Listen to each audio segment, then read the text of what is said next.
Hi, good morning. As of the time of this live stream and recording, it is 8:30 in the morning on Friday, October 20th, and welcome to Freshman Future Planning, courtesy of your McHenry Counseling team. I am Curtis Mackey, the College Career Counselor. I'll let my other colleagues introduce myself. JR, why don't you go first?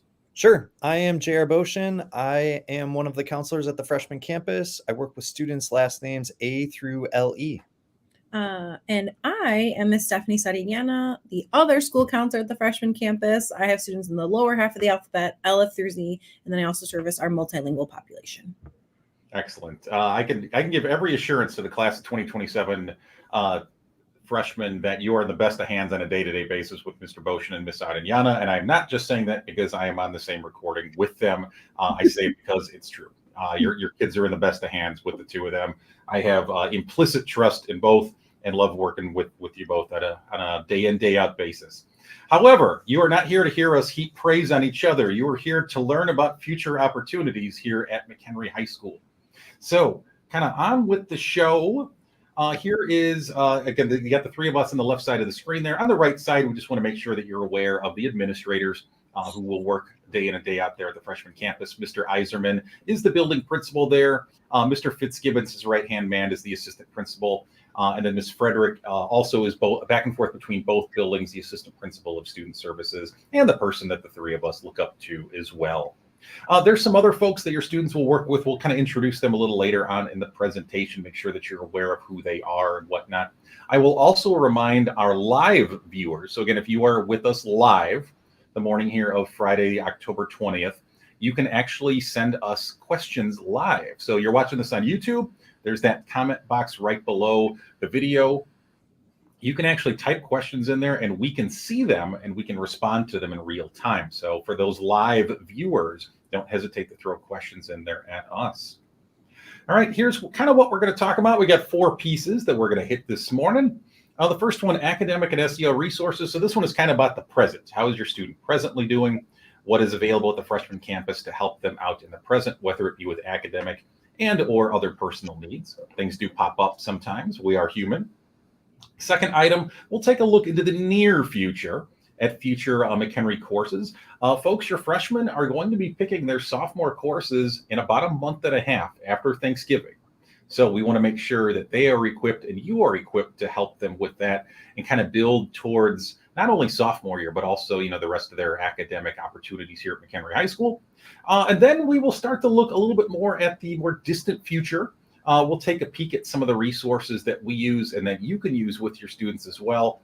And then that last item, we're going to take just a sneak peek at some of the main next step options. We're not going to go into a great level of detail about those in this presentation because we don't want to sacrifice, the present for the future, but we will take a sneak peek at kind of the options that lie beyond these walls for your students.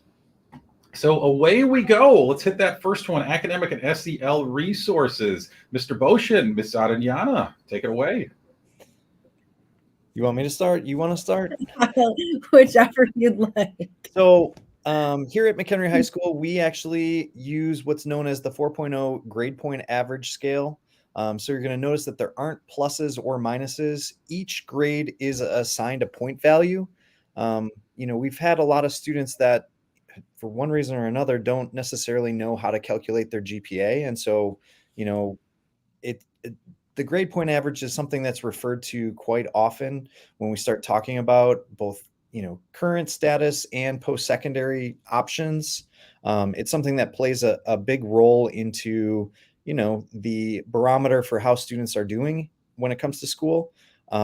We like to showcase, that there are both unweighted classes. So those would be like our regular tiered classes where an A is worth 4 points, B is worth 3 points, C2, D1, and then an F would be worth 0 points. And then point out that kids that are taking honors or AP courses, those are weighted a little slightly different.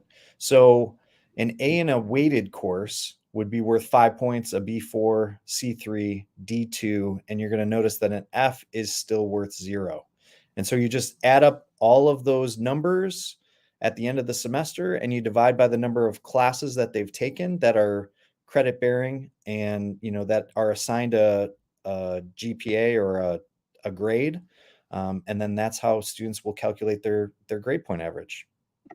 I will add in that Mr. Bosch and I will be stepping into English classes and Mr. Mankey early next week, where we'll kind of go over a little bit of this in more detail. We also have our leadership and student service, so students from the upper campus that actually come and visit our freshmen weekly, that will be doing essentially a grade point average check verification.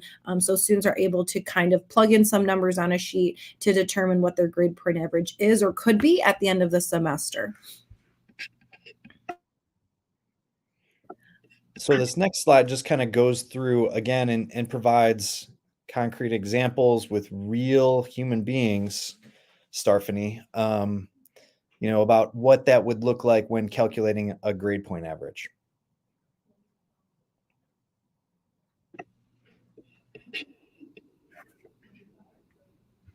Current academic performance. It's hard to believe that 2 months in and we are already just about at the halfway point of the semester. I know in having conversations with freshmen between myself and Mr. Boshin, we are seeing kind of two sides to the story here as the first year of, freshman year of high school.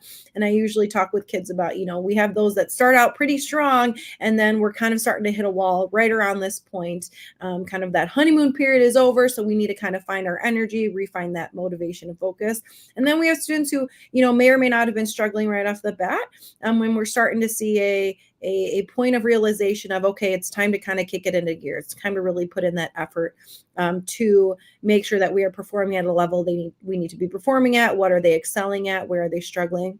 And I know right now it's a good point to, of course, reiterate to your students to definitely come and seek out support in the building, whether that's from their teachers or from their counselors. If they are struggling with something, what is their comfort level in their classes? What are they involved in? As a reminder right here at the bottom of the screen as well, we do have parent-teacher conferences coming up. Those are going to be virtual once again this year, and they're going to fall in that week right before Thanksgiving, the November 20th and 21st. So keep an eye out for those email blasts, as those will be sent out to parents right before, and there'll be a open time to sign up. So whether that's you feel you need to meet with all their teachers or certain subjects, you can even schedule meetings with us as the counselors. And we can kind of review what that looks like or what's the year's been looking like for your student. So for those students that might need a little bit of extra support, we do have some supports at McHenry High School. The most common support that everyone has on their schedule is AIM, which is a great time for students to connect with teachers, to ask questions. Maybe in their math lesson, they didn't understand a problem or two. They could go and meet with their math teacher during that time because the teachers have off during that period. And it's a great period for students to utilize to connect with teachers, to connect with peers, maybe work on projects. It's really the common support period that we have throughout our day. The second support that we offer would be lunch study. Now that's going to be for students that might be struggling a bit more in their courses. We've noticed that there are some freshmen that struggle with organizational skills. And so this would be our venue for providing them that organizational support. We kind of cut up the lunch period into two periods, an A and a B. And so during either A or during B, they would be in a study hall, receiving an agenda to write down their assignments, folders for organizational purposes. Teachers would be going through the backpack monster, as we like to call it, trying to find, assignments that have been completed, but maybe didn't get into the hands of their teacher. Students will also be, encouraged to reach out to their teachers and check in with regards to missing assignments and things that they've completed, so that there's kind of more of that check-in, check-out process. And students also get one-on-one support, I would say, with the staff member during that hour to kind of go through the grade book, because we've noticed that students don't always realize the assignments and what they're worth within the grade book. And so they can better prioritize how they want to spend their time. So that's a little bit about lunch study. OTC, or our on-track center, is another supportive study hall offering that we have. As I've been telling students, this is more of like a study hall where the teacher will be all up in your business. They will be, monitoring your grades more closely, looking at, how you're spending that study hall time and making sure that it's a focused effort on missing assignments and things that you need to make up. So that is something that we offer here as well. The testing center, we want students to, be able to demonstrate and showcase their talents and abilities. And sometimes they need to take those tests in a separate location, which is something that is available here at the high school. We know that there are some students that, as other students are completing the test or the quiz, they then race through their test or quiz and maybe aren't, able to produce what they are capable of in that testing center or in that testing environment. And so utilizing the testing center might be a solid option for them. And then the last option would be our chill zone, which is basically an opportunity for students to kind of regain composure. Maybe they're stressed out, overwhelmed for one reason or another. Things are going on at home. Things are going on with, a peer or a peer group. And we have this space for them to kind of go and recollect their thoughts. It's usually a 10-minute timeout per se. And then students can be returned to class. So here's a list of our social emotional learning supports. So there are actually other individuals in this building here to support your student. Aside from myself, Mr. Boshin, we actually also have Mrs. Maura Reach, who's our prevention and wellness coordinator for the district. Mrs. Veronica Eggert is our social worker. This year we do have an intern, Miss Tiffany Hudson, who is here 3 days a week. And then we do have a full-time psych as well, Miss Christine Nichols. So for anything related to additional supports, if there's any questions regarding IEPs, that is also part of our special education department, but they also work closely with those individuals when we're looking at those types of supports, and they're kind of our go-tos for that social emotional component as well for our students here. Big shift. We're taking a shift. So we're talking about building supports, and we're going to hop into course planning here at the high school, what that looks like. For your course planning. So Mr. Mankey did a wonderful job of kind of giving us a layout of the total of each year and what that looks like for your student. Now in our, I would say, physical live presentation yesterday or last night, as you can see, he did highlight 9th grade year. Now I want to stress the importance of, if you're taking a screenshot of this or you come back to the video and you take a look at this, is not something that you need to necessarily memorize by heart. I like to point out that this is myself and Mr. Boshin's job is to ensure that your student is on track and taking the required courses they need to take towards graduation. You'll see on that 9th grade column that our students do need to earn a minimum of 6 credits. There are various courses within those 6 credits that are required courses based on A, the state, and B, what the high school has set into place. So that is those English class, that English class, that math, that biology, PE, a semester of issues of the 21st century, or a full year of our AP Human Geo class, which leaves that about 1 full year and then 1 semester of elective credit that they're able to take. And then as we progress through the years, the idea is each student is earning at minimum 6 credits per year, because as part of our graduation requirement, we require 24 total credits for our students to graduate. Now, again, this differs right between each student and what they plan on, what classes they plan on taking as we move through or as they grow through high school. And so then that is also part of, once again, myself and Mr. Boshin's job to kind of decipher where things fit in, what things need to be taken over the summer, while maintaining and making sure that your student is taking the appropriate and required classes for graduation.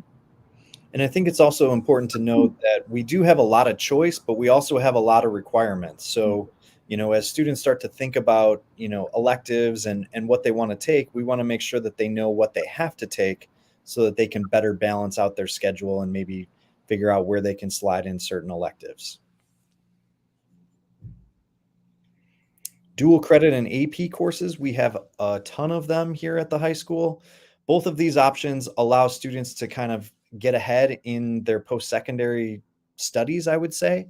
So dual credit would be transferable college credit through McHenry County College. So it would be at the freshman campus. There are 2 courses that they could take, computer literacy and metals, where if they take those classes, they earn a C or better, they are earning college credit through MCC.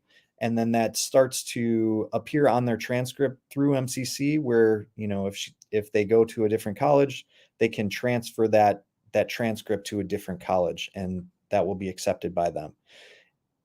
On the other side, we have AP credit, which is going to be a college credit determined by a score on an AP exam. So, students take the test, they prep for this test, or they take the class and they prep for this test.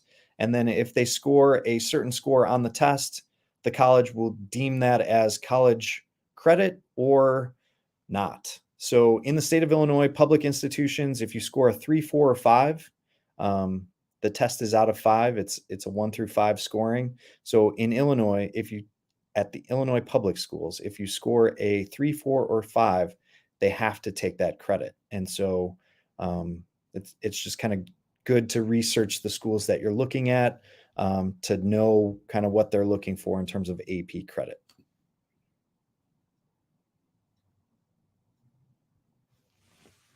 Sorry, I had myself on mute. Whoops.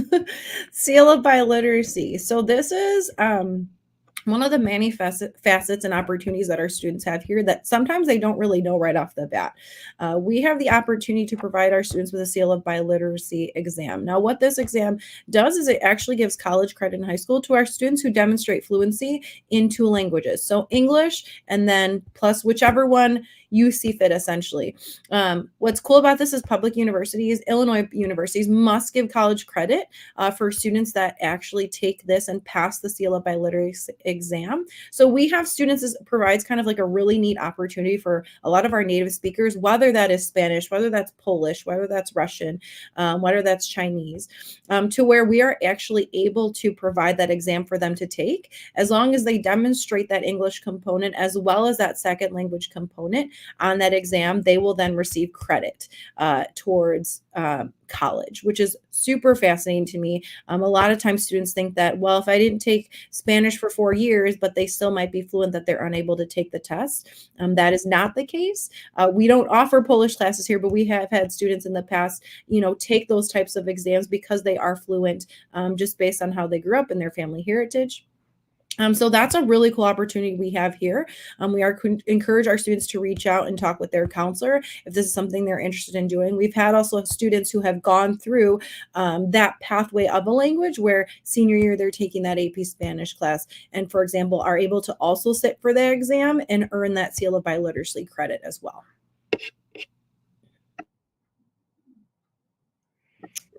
So at our high school, we have numerous pathways, and we are always looking to add more. I feel like in discussions, we want to make sure that we're preparing students for a wide variety of careers and jobs after high school. This is just a list of the ones that we currently offer, but like I said, we're always looking to add on to this list. And I'll jump in just for a quick second. Again, just as a reminder, our current students, our current freshmen, sophomores, and juniors are going to be picking their classes after Thanksgiving. So just, again, another opportunity to kind of soak in what's available and out there. If there is an elective that your freshmen are in right now that they're really enjoying, they can continue in all nearly 20 of these pathways into the upper campus.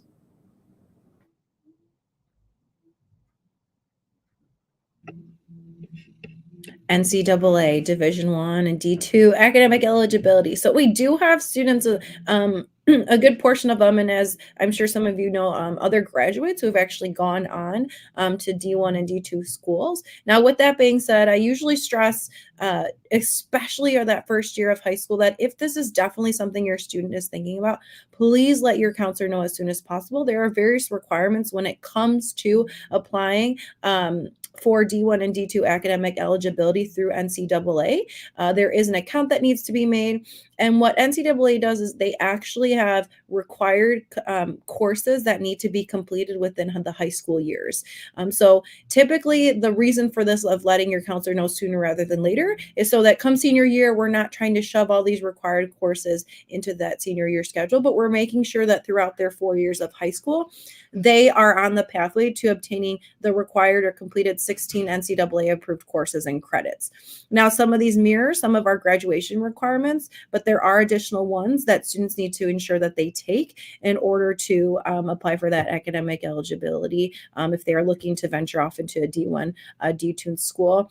Mr. Boshin made wonderful note last night of how he said, this is, student athlete, does come first for these students. So it's ensuring that they're taking these courses and doing well, and that athlete component is that second part of being, a D1 athlete or D2 athlete, if we're looking at whatever post-secondary options we're looking at. So there are certain requirements that NCAA has. And so I encourage you to have your student reach out to their counselor sooner rather than later so we can start making that plan over the next 4 years for them.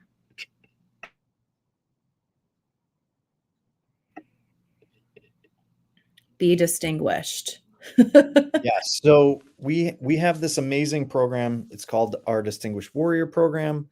At the freshman campus, we're trying to make it more palatable by, kind of just focusing on the freshman year. And so the 3 steps that we're looking for every freshman to take would be the 6 credits, passing 6 credits worth of courses this year, completing 6 hours of community service. We have I would say that there are lots of graduates that graduate with tons of community service hours, and we're just looking for students to complete 6 hours over the course of their freshman year. There's going to be numerous opportunities for them to do that. I think we've already had 2 or 3, but basically if students, there's gift wrapping coming up. I'm trying to think what else is on the docket for the near future. There's always opportunities for students to give back to the community though.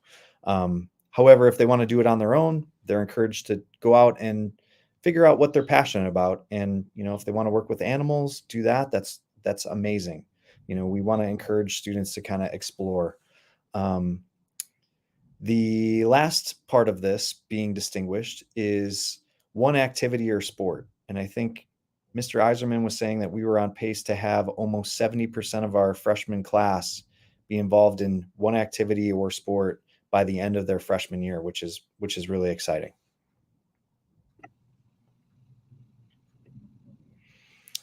So with that, there is a Distinguished Warrior dashboard. And on this dashboard, it's a way for students to check to see how they're progressing through our Distinguished Warrior program. And so this is a snapshot of what they will see. And at the top, there are some tabs for them to monitor. With them being freshmen, there's not going to be as much information on these dashboards, but and I'm trying to count, I think it's the 4th tab up there where you can document your community service. It's actually the 2nd from the right. So students can go in there and they can document their community service hours so that we kind of have all of this information listed in one spot. And then hopefully by the time they're a senior, there is a resume builder within there, and students can actually build that resume and take it to apply for jobs either during their senior year or after high school. So it's a super useful dashboard that I know other high schools have been looking at and are really, really jealous of the fact that we have this all located in one location. Yeah, I will say that our freshmen actually, just this past week, we had our leadership and student in action students. So students from the upper campus, some of our seniors come over and they helped our freshmen log into their dashboard to see what it is. So it's a really nice kind of check off of, what components you need to be a distinguished warrior and what have you completed thus far. You can see there's parts of it that turn green, notifying you and kind of checking off, you took this class. This is one of these indicators. This is a career readiness class. You received a whatever score that may be on your SAT that covers that ELA indicator. So it's really cool overall just to kind of monitor that progress for your student that they actually have access to in real time.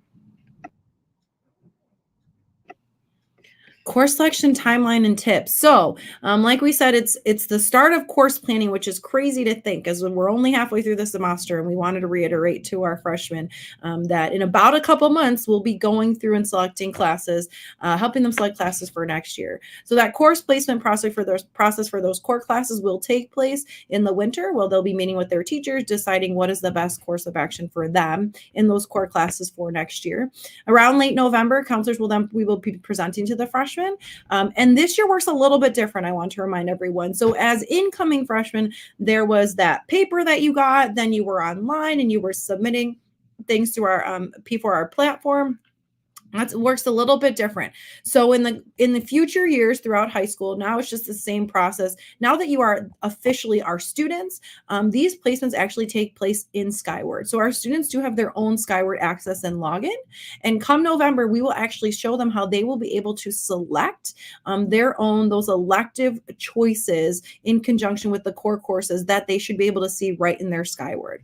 Late November, early December, freshmen and then our parents are able to review those placements, and parents you are also able to help your students choose those electives within their Skyward.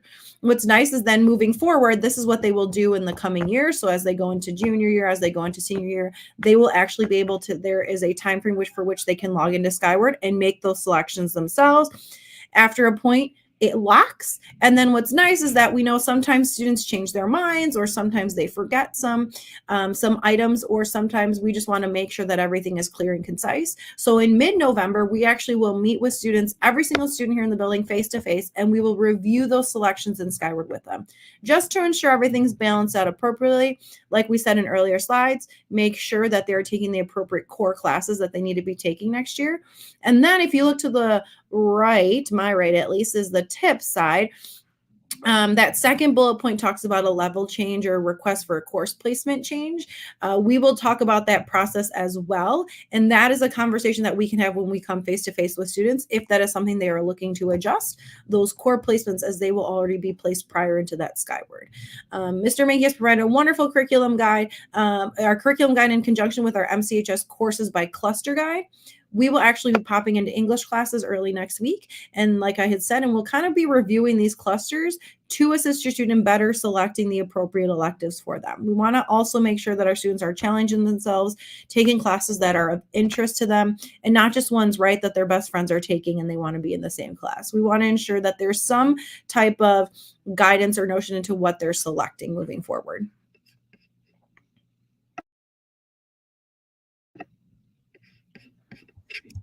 So the 4-year planning for college, I think we just want to really dispel some of the myths, right? And one of the biggest myths here at McHenry High School is that students have to take a world language in order to graduate.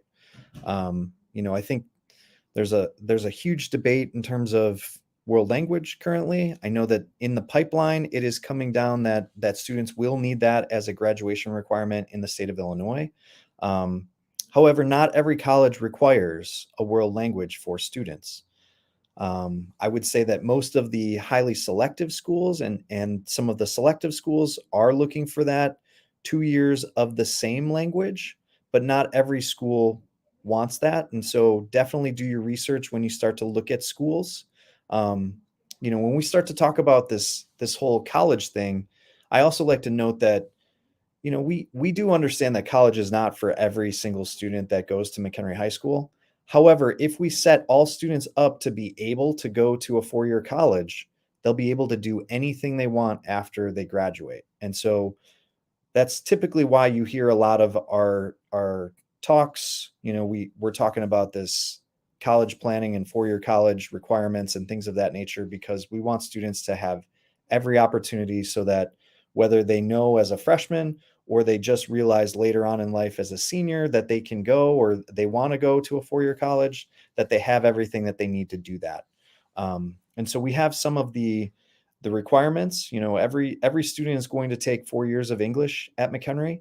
There's going to be 3 years of math, 3 years of science, 3 years of social science. And those are our graduation requirements, as well as what some schools are looking for. And then at the bottom, just a little bit more about the world language piece. Mr. Menke, did you have anything else to add to that? You really hit it. I'll just almost kind of reiterate a couple of things. Again, it's the state is in a couple of years is imposing this world language requirement. And again, there is a myth out there that I have to take world language to graduate from McHenry High School. Like it's not true. I also don't want to accidentally give the impression that we're discouraging world language. There's obviously great benefit to having the ability to speak fluently in two languages. And again, there are some four-year colleges that require it. It's not as many as you think. Typically, and this is a very general statement, the harder the school is to get into, the more selective the school is, the more likely you are to run into a world language requirement. But again, just for perspective, there's a dozen four-year public universities in Illinois. So now U of I, Urbana-Champaign, Illinois, Chicago, Springfield, Northern, Southern, Eastern, Western Illinois State. There's a couple others as well. And of those 12 public universities in Illinois, only one of them actually requires 2 years of a language to get in, and that's U of I, Urbana-Champaign. Good to know.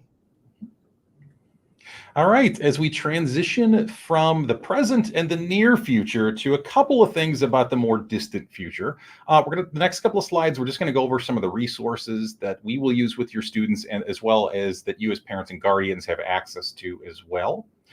Just a couple of quick belief statements we have, because this really drives how we work with your kids. We really do believe that all students have and deserve post-secondary opportunities. I know the statement that I make to students a lot is, I have one goal for every McHenry High School student, and that is for you to get trained or educated in something after high school, whatever that something is. We really believe that all career paths have dignity and that it's okay to not know. I'm working with seniors right now who are still clueless as to what they want to do next. But again, we'll get there. And taking action in the face of uncertainty is tough. And so that's what, that's kind of what we're doing with many seniors right now. As far as how we work with your students, as far as identifying possible career ideas for them, we do a lot of this at the freshman and sophomore levels. Essentially, if we can have them start junior year, knowing a little bit more about themselves, that is an enormous win for your students and an enormous win for us.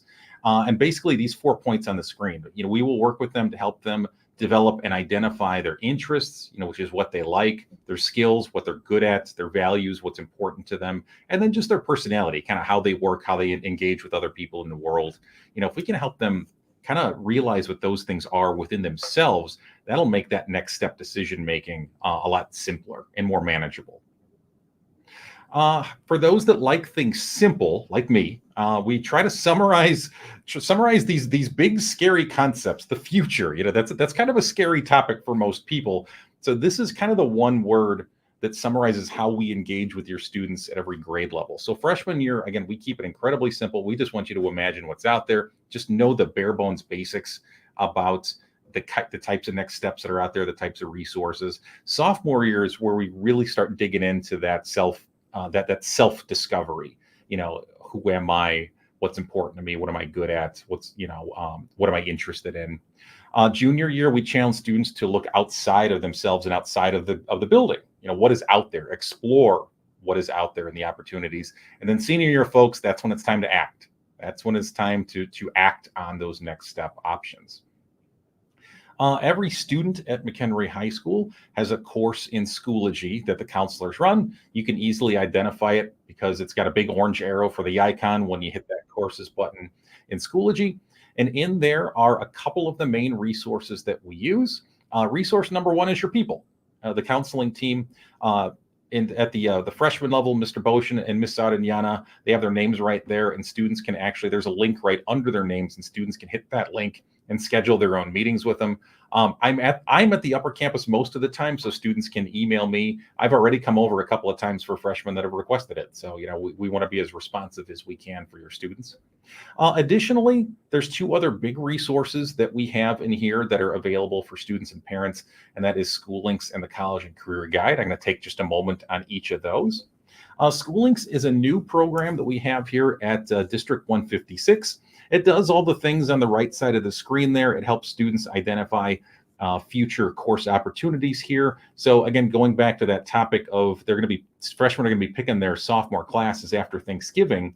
This is a place where you can go to kind of poke around and scout out some of those future classes, especially those electives. There's career searches, there's college searches. I will say that in addition to colleges, This also has community colleges, technical schools, trade schools. There's literally over 5,500 schools in this database, and only 2,100 of those are four-year colleges and universities. How to pay for what's next. There's some tools in there to help our seniors who are taking actions on those next steps. And then that last one, local employment and internships.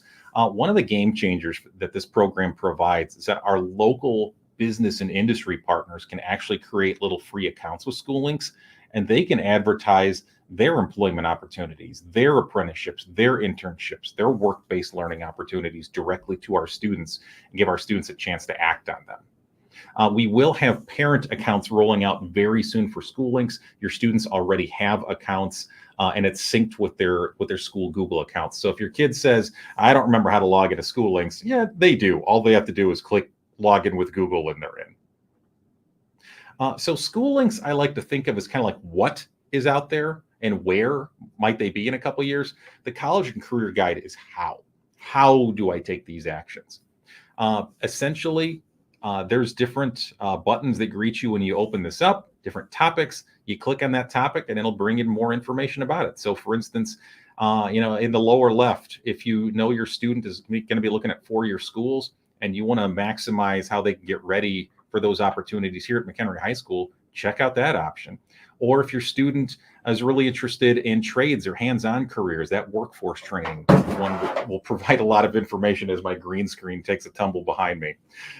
We also have a section in here that'll stick out the parents' financial aid and scholarships, how to pay for what's next. There's a section on there regarding student athletes, section for students with barriers. But again, there's something here for everybody.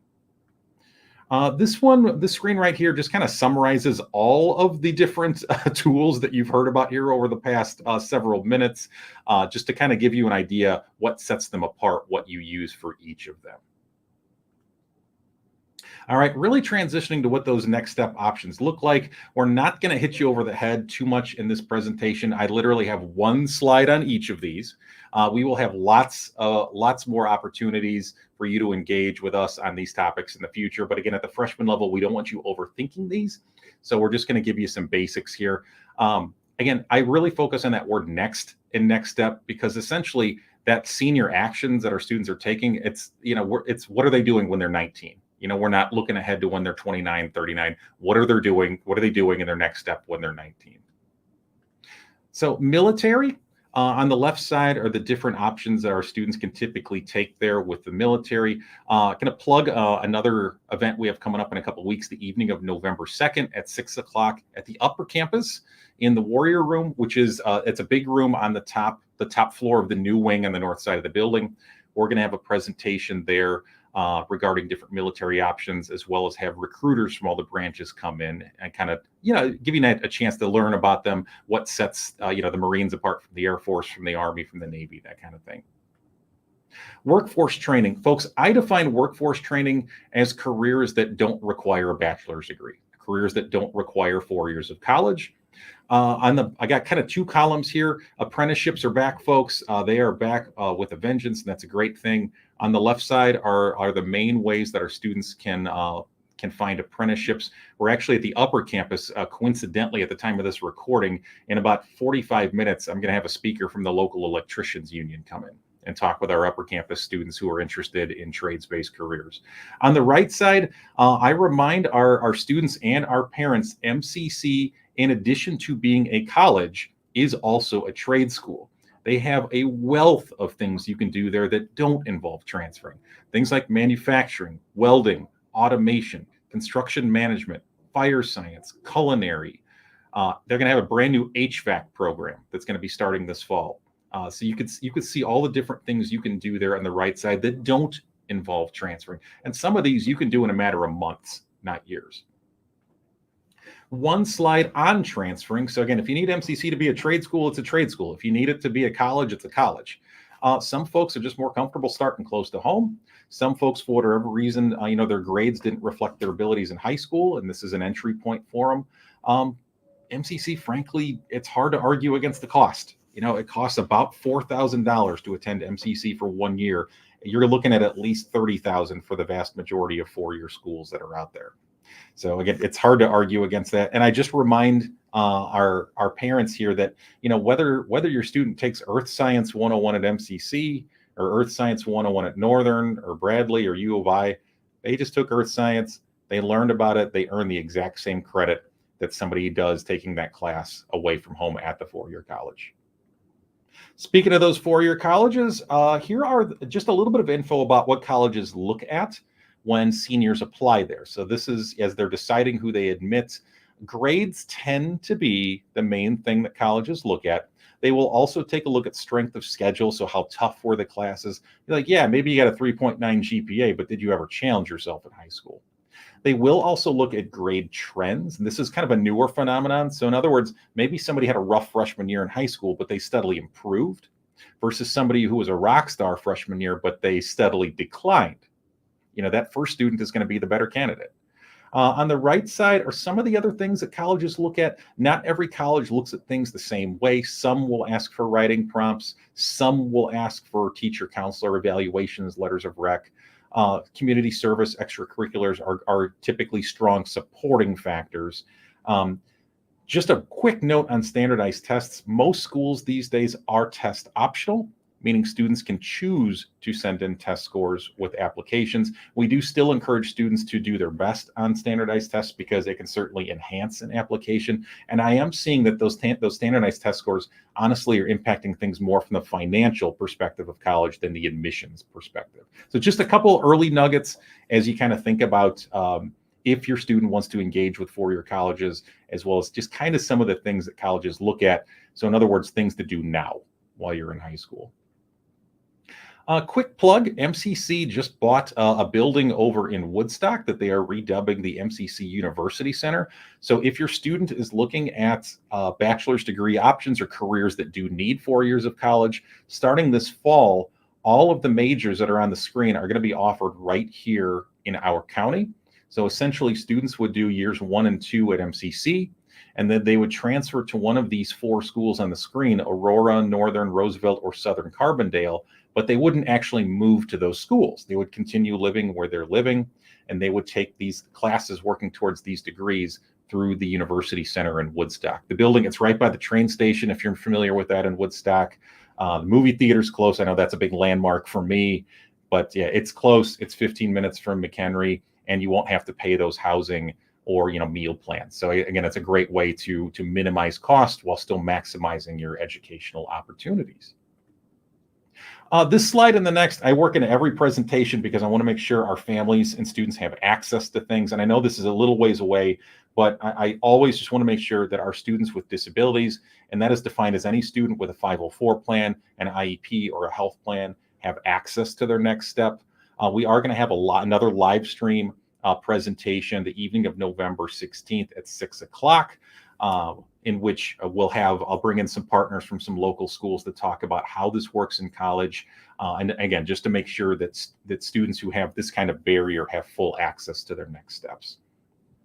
Another big barrier we work with students on, low income families. Again, that previous slide, when you put IEP students, 504s, health plans together, that's over 1 in 3 McHenry High School students. This population also works out to about 1 in 3 McHenry High School students. Qualify for free or reduced lunch, qualify as quote unquote low income. The public universities in Illinois will work with families who with family incomes at or under, for most of the schools in the screen, $75,000. So essentially, if you get into the school, there's a decent chance you might not have to pay tuition there. One slide about paying for what's next. There's 2 basic ways that you will try to cut some of those costs. One is senior year, you'll apply for financial aid by filling out an online form called the FAFSA. There is a FAFSA estimator that's on the screen right there that families can run prior to senior year, just to get kind of an idea of what you might qualify for. And on the right side of the screen is a word you're probably a little more familiar with, and that's the word scholarships. Most scholarships can be found from the schools themselves, or institutional, as I call them. We also have almost 100 local scholarships offered by local businesses, local organizations that are available senior year. And then there are some national level scholarships that students can poke around for. Of those 3, some of those national level ones can be available to students prior to senior year. So if you want to start hunting for money now, in fact, in School Links, there's a scholarship search that our students can run right now. Here's one quick example of an institutional merit scholarship system. And we're showing you this now because, folks, grades matter. So if somebody goes to, in this example, the University of Illinois Springfield, and they graduate from high school with, on the left side, an unweighted GPA of, let's say, 3.5, Illinois Springfield is going to knock $4,000 off every year times 4 years for a total savings of $16,000. So again, you wouldn't act on this until senior year directly, but those grades that your freshmen are earning now can literally help pay off in the future. All right, well, folks, that starts wrapping things up. We ask our students every day, what are you looking forward to? Our job here is to help them not only in the present, but also to build towards bigger and better things to come. We'll pause for a quick moment here. And again, for our live viewers, this is one more opportunity. If you do have questions, you can type those into the comment box right there in YouTube, and we can see and respond to those. So as we give our live viewers one more opportunity, Mr. Boshin and Ms. Ardignana, to enter in any live questions. I'll throw one question at each of the two of you to give our live viewers a chance to throw any questions at us.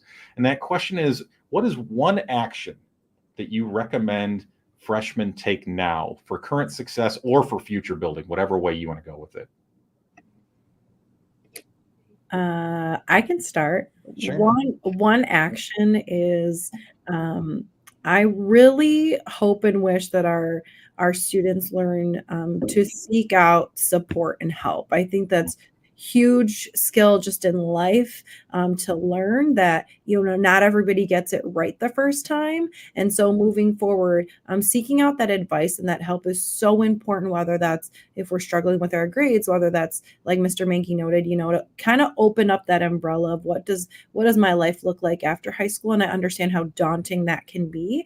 But just to reach out, it's a simple email, it's a simple stopping down by the office to start those conversations. That for me is what I wish our freshmen would do, is just that one easy action they could take is just seeking out that support to whomever they connect with within our building, really.